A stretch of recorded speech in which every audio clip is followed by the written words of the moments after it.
Vamos abrir nossas Bíblias em Efésios, capítulo 5. Epístola de Paulo aos Efésios, no capítulo 5. Meus irmãos, nós temos a nossa escola dominical, e esse nome dominical sem o bíblica é intencional. Ela, por ser dominical, não deixa de ser bíblica, mas ela não é tão somente bíblica. Nós já tivemos situações aqui de palestras sobre saúde do homem, sobre saúde da mulher, e eu estou pensando seriamente, ano que vem, vou levar para o conselho, de nós trazermos aqui alguém da área médica para falar sobre essa questão do transgênero. Alguém com experiência científica para falar a respeito disso. Talvez nós tenhamos no próximo ano uma palestra nesse sentido. São situações que nós não estamos percebendo, e não é por negligência, é por ignorância mesmo. Nós não sabemos o que está acontecendo nos bastidores dessas grandes produções, desse marketing massivo assim, para que essa condição seja aceita. Então, eu penso que é importante nós trabalharmos isso de forma mais aprofundada. Hoje eu vou apenas tocar um pouco na questão.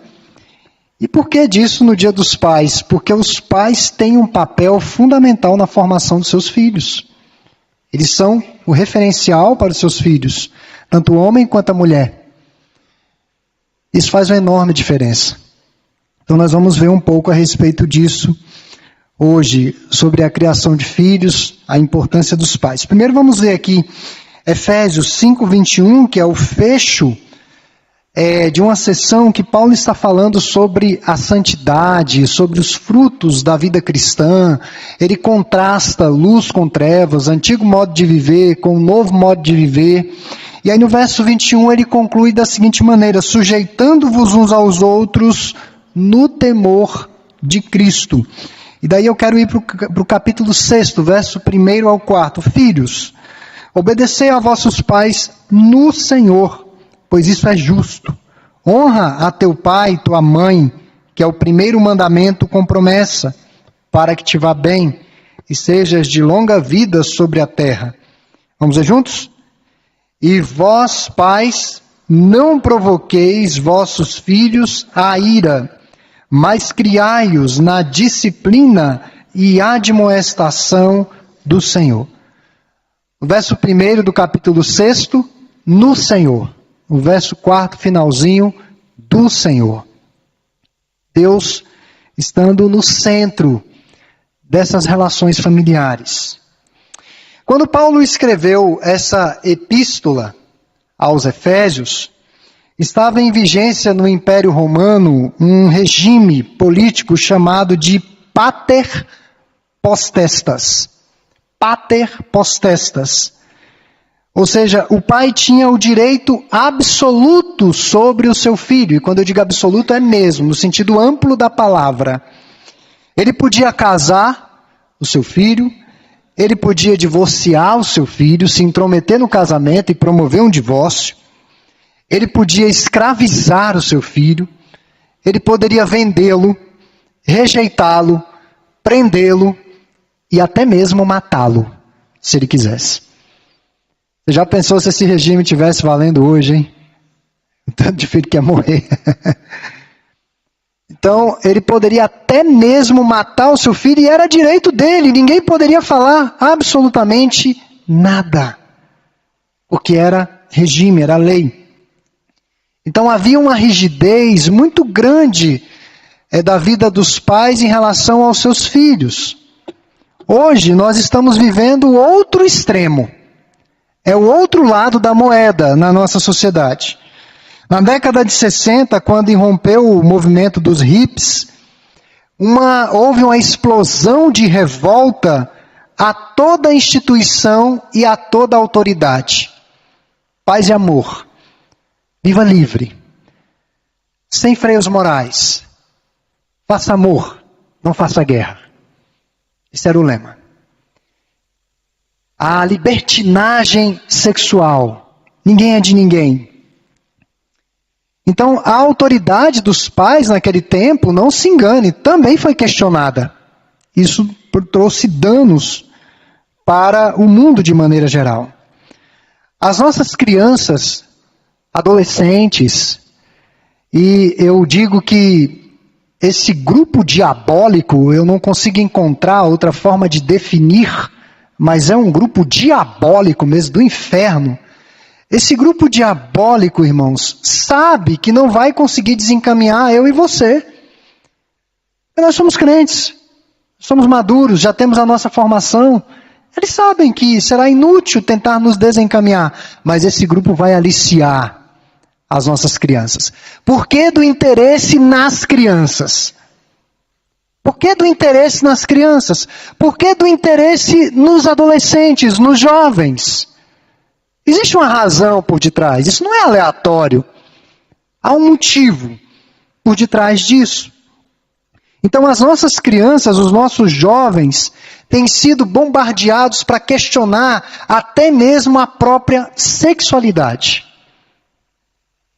Há um forte interesse de diversas organizações em implantar, e isso de forma intencional, planejada, a problematização de gênero. E há uma professora, Márcia Fidelis, que advoga, é uma das expoentes desse movimento, trabalha direitos de transexuais, etc. Ela define da seguinte maneira a questão. Essa identificação, veja essa palavra identidade, identificação. O cerne está aqui. Identidade. Identidade de gênero, identidade, o que você é. Ela diz o seguinte: essa identificação somente o sujeito pode fazer de si. O médico poderá definir o seu sexo, mas não o seu gênero. O sexo depende das características biológicas, morfológicas e genéticas. O gênero não necessariamente corresponderá ao sexo. É como um sentimento. O gênero não é perceptível por outro que não seja o próprio ser que sente. E, meus irmãos, isso é uma balela. Isso é um engodo. Isso é um engano. Eles trabalham em cima disso. Você pode ser de um determinado sexo, homem, mas se sentir uma mulher. Ninguém tem nada com isso. Está tudo bem. É isso que a sociedade prega. É a questão de gênero. Mas de acordo com a médica psiquiatra, a doutora Akemi Shiba, e aqui parte do que eu vou contrapor a isso vem das conclusões dela, ela é psiquiatra da infância e da adolescência. Ela diz o seguinte, que a disforia de gênero é um transtorno psiquiátrico em que a pessoa desassocia seu sexo biológico com o seu gênero sentido. Nos casos de disforia, há um enorme desejo por parte da criança e do adolescente em pertencer ou possuir as características do sexo oposto. A pessoa sente forte rejeição pelas suas próprias características, bem como vontade de fazer mudanças em seu próprio corpo. É aquela rejeição da adolescência, os complexos, e ela pensa que o problema está nela. Existem duas classificações para transtornos mentais que os médicos utilizam para a disforia de gênero. É o DSM-5, Manual de Diagnóstico e Estatística das Perturbações Mentais, que é utilizado em pesquisas psiquiátricas e na clínica médica. A outra classificação é a Classificação Internacional de Doenças, o famoso CID. É o CID-10. Era o CID-10 até janeiro desse ano. Agora é CID-11. Por quê? Entrou em vigor uma mudança no CID. Não é mais um transtorno, mas é identidade de gênero. Não é mais classificado como transtorno, mas como identidade de gênero. É o CID-11. O CID trata só sobre doenças, mas haverá um capítulo sobre saúde sexual. É o que eles estão chamando de identidade de gênero. Meus irmãos, como é fundamental nós entendermos esse processo da maturação humana, de forma global. Nas crianças e nos adolescentes há um processo muito veloz, como essa médica diz, que é sentido de baixo para cima e de trás para frente. E ela coloca que a última parte a ser desenvolvida do adolescente é o chamado córtex pré-frontal. Ele se desenvolve por último, e essa parte do cérebro é responsável pelas nossas atitudes de julgamento, críticas, e é onde temos o nosso senso de responsabilidade, o senso de perigo. Por isso que, se você colocar um carro na mão de um adolescente, ele vai dirigir loucamente, rapidamente, ele não vai pensar, ele não vai medir consequências, porque essa parte ainda não está plenamente desenvolvida. E questões de moralidade e tomada de decisões amadurecem mais tardiamente também. Os irmãos verem a gravidade da coisa. E nesse processo de maturação, as crianças vão sofrer com a ação dos próprios hormônios, e nos primeiros sinais de mudança do seu corpo, elas começam a estranhar, de certa forma, o próprio corpo. Ficam assustadas, começam a se sentir desconfortáveis, e muitas vezes podem pensar que o problema está no corpo delas. Mas, segundo essa psiquiatra, isso daí é uma fase normal, e é temporária, é passageira. E daí, nós estamos num tempo em que cada vez mais você vê mais jovens e adolescentes mudando de sexo. E há uma explicação para isso. Há um grande estímulo na nossa sociedade para essa questão da transexualidade. Principalmente por grande parte dos cantores, essa parte artística, celebridades, séries, filmes e até mesmo propagandas de grandes marcas.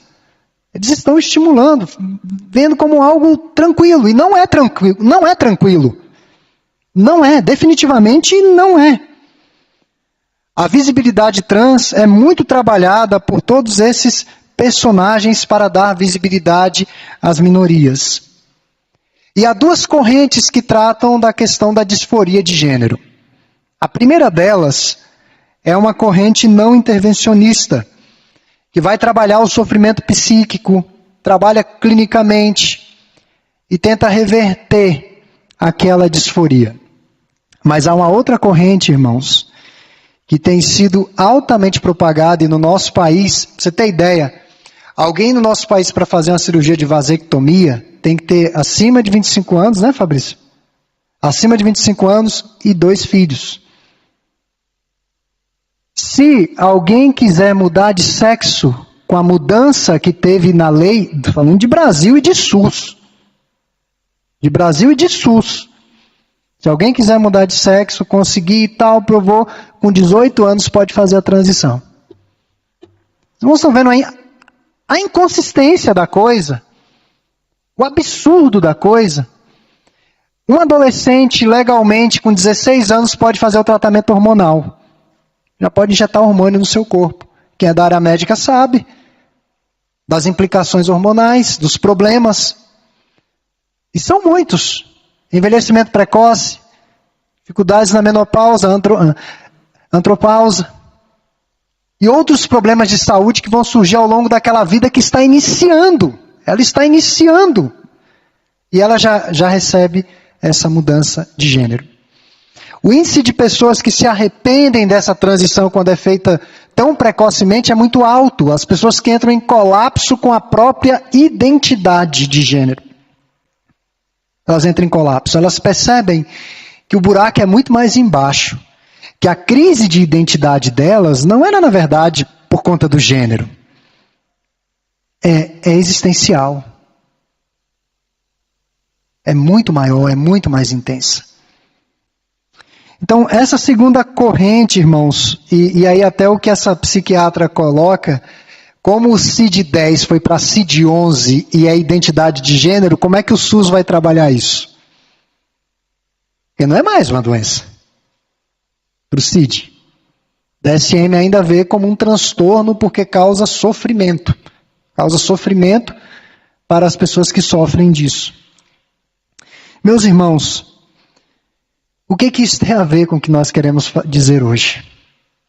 A importância dos nossos pais. Como os pais são importantes.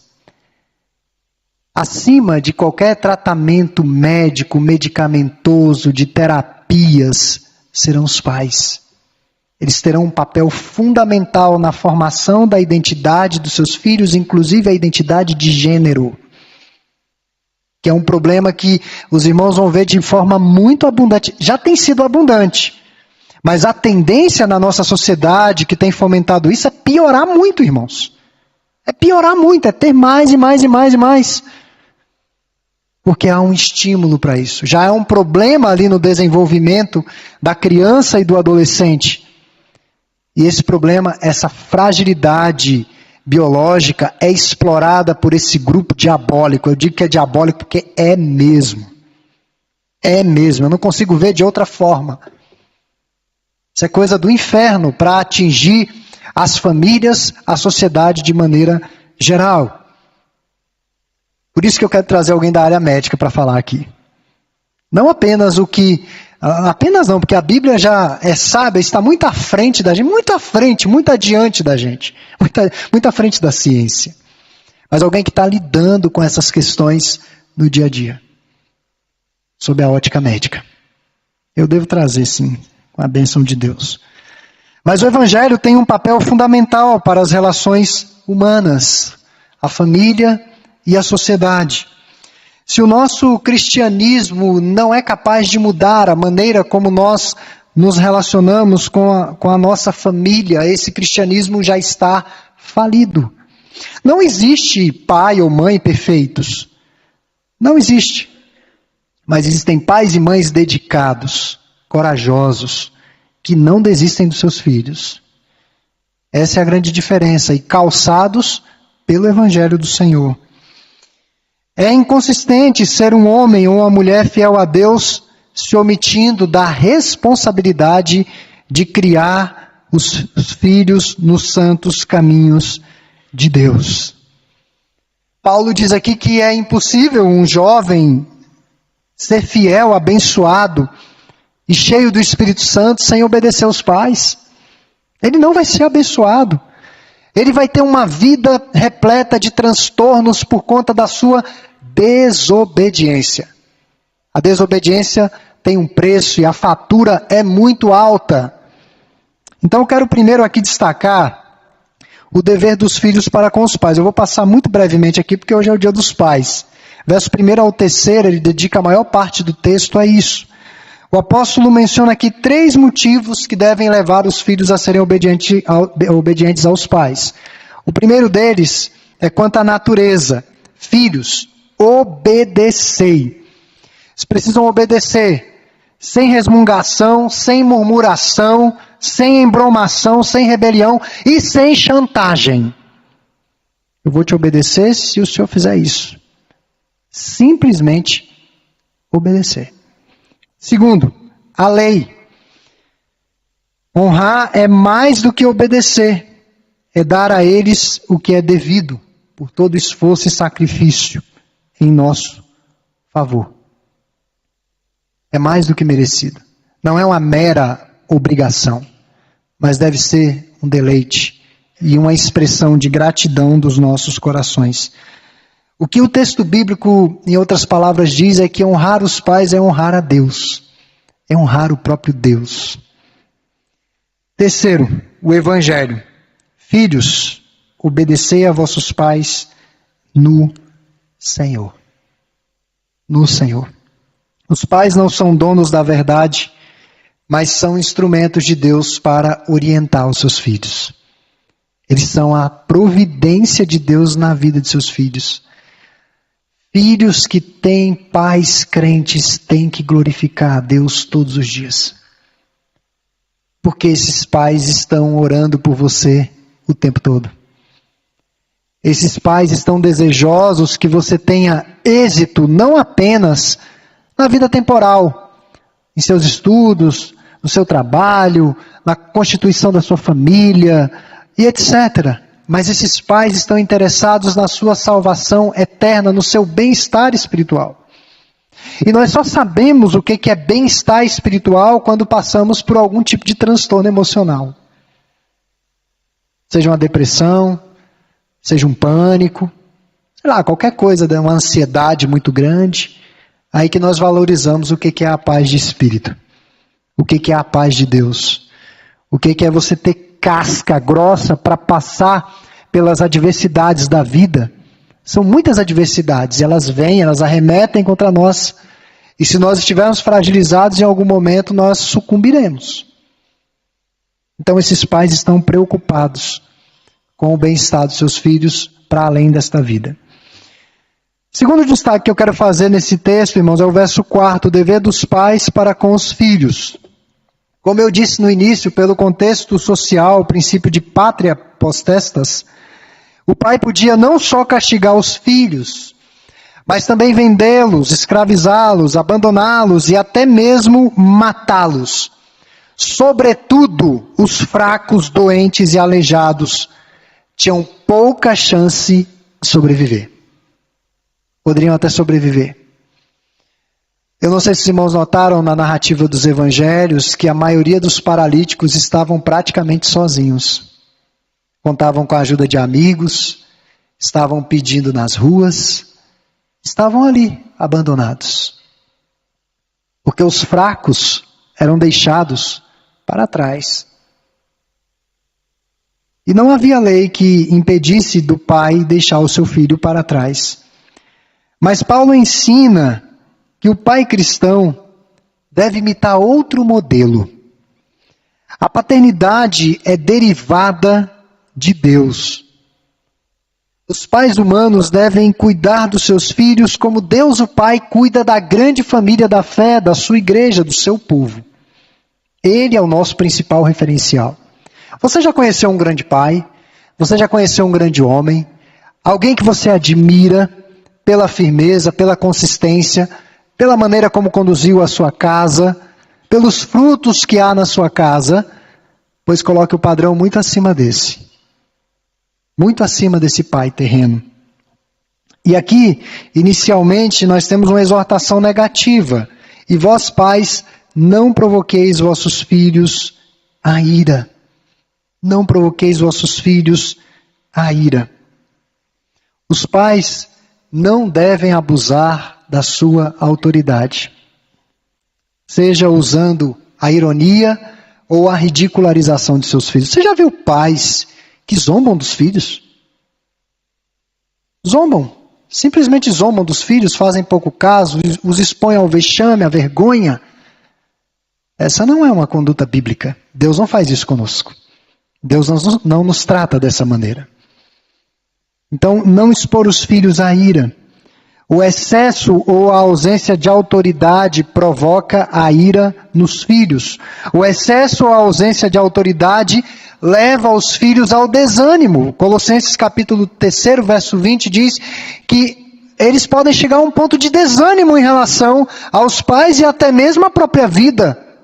Há relatos de filhos que buscam de todas as formas impressionar os seus pais. Eu quero ser um bom profissional, eu quero ser uma pessoa destacada para impressionar o meu pai. Por conta da exigência que era muito alta, muito elevada, o abuso de autoridade. Cada criança, cada adolescente é uma pessoa peculiar que precisa ser respeitada nas suas individualidades. Eu já disse para os irmãos, certa feita um pastor foi aconselhar uma irmã que tinha vários filhos, e ela chegou e disse: pastor, os mais velhos estão bem, mas o mais novo, meu Deus, que dificuldade. E o pastor, é mesmo? Ela, pastor, eu não entendo. Eu criei os meus filhos todos do mesmo jeito. E um não deu certo. E aí o pastor disse: o seu erro está aí. Você criou seus filhos todos do mesmo jeito. Eles têm características que são peculiares. Há filhos que vão precisar de uma disciplina mais rígida, outros não, outros vão ter facilidade. Tem filhos que você jamais vai precisar lançar a mão da vara para corrigir, jamais. Jamais. Mas há outros que são mais complicados. E geralmente um dos cônjuges diz que puxou o outro, né? Temperamento do outro, joga pro outro. A culpa é sua aí, ó. Gênio é totalmente seu, mas não, é porque cada pessoa tem as suas particularidades que devem ser respeitadas. Os pais podem provocar a ira aos filhos pelo excesso de proteção. O excesso de proteção também é problemático. Por favoritismo, quando há mais de um filho. Isso nós vemos na vida de Isaac e de Jacó, o dano que isso causou na vida de Jacó, principalmente na relação com seu irmão Esaú.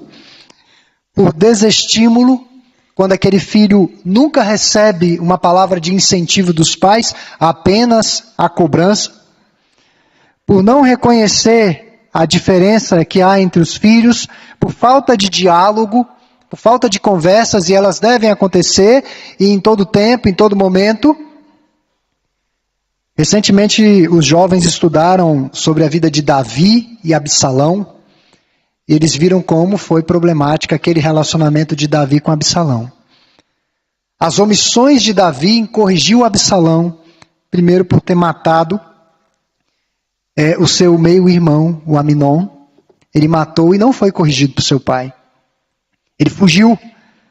Depois ele volta, depois de 3 anos ele volta para Jerusalém, ele estava na Síria e voltou para Jerusalém, e Davi não conversou com ele, não tratou, perdeu a segunda chance de tratar do problema com seu filho. E disse, olha, você vai ficar isolado na sua casa, prisão domiciliar para você, você não pode nem entrar no palácio. 2 anos o Absalão ficou sem ver o seu pai. E ao cabo de 2 anos ele disse, eu preciso ver o meu pai. Se não for para ver o meu pai, eu prefiro que me julguem publicamente, que me matem, mas eu preciso ver o meu pai. Um filho precisando da exortação do seu pai. E Davi, ainda assim, quando o encontrou, ao invés de ter uma conversa com ele, o texto bíblico diz que Davi simplesmente o abraçou e o beijou. O cara comete um assassinato, e você abraça e beija. E a sequência da história não é muito boa, irmãos. Definitivamente não é muito boa. Porque Absalão promove uma revolta com o sonho de herdar aquele trono de Israel. E ele tenta matar o seu próprio pai. Davi precisou fugir do palácio do seu filho. Um pai que não cultivou o diálogo, que não cultivou os momentos de exortação com os seus filhos. Então o pai pode levar os seus filhos à ira por meio de palavras ásperas e a agressão física. Há relatos de pessoas até idosas que odeiam os seus pais até hoje por conta das agressões físicas que sofreram na infância. De fato, houve diversos exageros por parte de muitos pais. E a igreja, de forma alguma, defende a violência contra a criança. A igreja não defende isso. Essa não é a nossa defesa. A igreja defende que as crianças têm que ser orientadas, têm que ser conduzidas e não conduzir. Elas têm de ser exortadas. E a Bíblia fala da vara, a vara de correção, que é o último recurso. É o último. E eu digo que isso tem validade. A vara de correção você não vai conseguir aplicar no adolescente. Já não dá mais. É um período. Uma certa fase da vida da criança. Meus irmãos, eu conheci um relato de um pai. A filha estava noiva. A filha deveria ter 25 anos de idade. A filha estava noiva. E eu não sei o que aconteceu. Eles se desentenderam, teve uma discussão. Ele deu uma surra nessa filha. A filha ficou completamente marcada. 25 anos, prestes a casar. A igreja não defende isso. A gente nunca pregou isso. Não é agredir a criança, mas é instruir a criança. É instruir o adolescente. Então, os pais podem levar seus filhos à ira por meio de palavras ásperas, agressão física, por falta de consistência na vida e na disciplina. Os pais dizem, faça o que eu digo, mas não faça o que eu faço. Isso leva as crianças e os adolescentes à ira. Por isso que principalmente adolescentes questionam, mas todo mundo está fazendo. Por que eu não posso fazer? O pior é quando o pai está fazendo. Mas você faz, por que eu não posso fazer? Por que é bom para você e não é bom para mim? Então eles são levados a questionar dessa maneira. Mas o texto não traz apenas as exortações, uma exortação negativa, mas a exortação positiva. Os pais devem cuidar da vida física e emocional dos filhos. Eu me lembro quando Carol ganhou o Rafael, e assim, ele foi prematuro de 29 semanas, e ela foi quinta-feira para o hospital, eu a levei, quinta-feira a bolsa já estourada, chegamos no hospital, ela muito aflita, e eu pensei, esse menino vai morrer, não vai sobreviver, sem líquido. E aí ficamos, quinta, sexta, sábado, e eles postergando, enrolando. Eu falei, Carol, eu vou para a igreja amanhã, sua mãe vai ver. Eu me lembro quando a mãe dela chegou, ela ficou, parece que deu uma tranquilidade, uma segurança. O menino até nasceu no outro dia. O menino até nasceu. Os pais devem cuidar da vida física e emocional dos seus filhos. A palavra criar no grego, ektrefo, significa nutrir e alimentar. É a mesma palavra que aparece em Efésios capítulo 5, 29. E o João Calvino, o grande reformador da igreja no século XVI, definiu essa expressão como sejam acalentados com afeição. Acalentados com afeição. As crianças precisam de segurança. As crianças precisam de limites, de amor, de encorajamento. Elas precisam disso. Os filhos precisam não apenas de roupas, remédios, uma boa casa, educação, mas os filhos precisam de afeto, de amor, de atenção dos seus pais. Os pais precisam educar os filhos por meio da disciplina, é o que diz o texto bíblico. E essa palavra é muito bonita na sua origem, que ela deu origem à palavra discípulo. De disciplina vem discípulo, seguidor. Disciplina por meio de regras e normas, recompensas e, se for necessário, o castigo. Se ele for necessário. Paulo está lembrando aqui que a tarefa de disciplinar não pode ser terceirizada. Ela não pode ser delegada a tios, avós, escolas ou irmãos mais velhos. E os avós estão corretos. Os pais educam e eles estragam. Estão corretos, é por aí mesmo. Quem tem que educar são os pais. Os pais que têm que educar. A responsabilidade pesa sobre os ombros deles. Disciplinar usando correções gradativas e proporcionais à idade e ao desenvolvimento dos filhos, imitando o Pai Celestial. Deus nos disciplina dessa forma. É proporcional à nossa experiência de vida, à nossa vida cristã, é gradativo. Deus não usa uma bala de canhão para algo pequeno. Não. Só pode disciplinar, fazer discípulo, quem tem domínio sobre si, domínio próprio. Que direito tem um pai de disciplinar um filho, se ele mesmo está precisando ser disciplinado? Não dá. Os pais precisam encorajar os filhos através da palavra, e aí surge a expressão admoestação, noutésia, no grego, que é literalmente educação verbal. Então veja, disciplina, fazer do filho um discípulo, criá-lo, nutri-lo, em todos os sentidos, você está ali cuidando, nutrindo seu filho. Não é porque seu filho casou que você perdeu o contato, o sinal, não, continua o sinal. Claro que respeitando seus limites para não atrapalhar o casamento, né? Mas você continua estimulando o seu filho no casamento dele. Se ele tem um problema, você fique do lado do outro, do genro, da nora, fique do lado dele e admoeste o seu filho. Não fique do lado do seu filho, isso vai dar problema. Isso vai dar problema. Se você quer sabedoria e quer que seu filho fique casado, faça dessa forma. Exorte seu filho, admoeste seu filho. Porque se o seu filho já vem com uma tendência à crítica ao outro e você reforça aquilo, aí pronto. Aí vai chegar um momento que ele vai chegar com um carro cheio de coisa na sua casa. Me lembro minha mãe dizer o seguinte: no dia que vocês casarem, se vocês separarem, o lugar para vocês virem não é aqui. Fala, gente, mas minha mãe é meio dura, né? Mas minha mãe é sábia. Ela está certa. A responsabilidade dos filhos. Então o pai e a mãe têm de saber nutrir, criar, educar, disciplinar.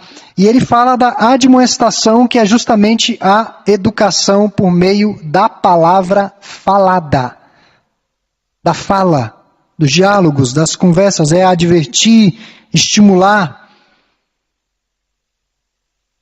É ter um canal permanente de comunicação com os filhos, a ponto do filho conseguir chegar diante de você e expressar a visão de mundo dele.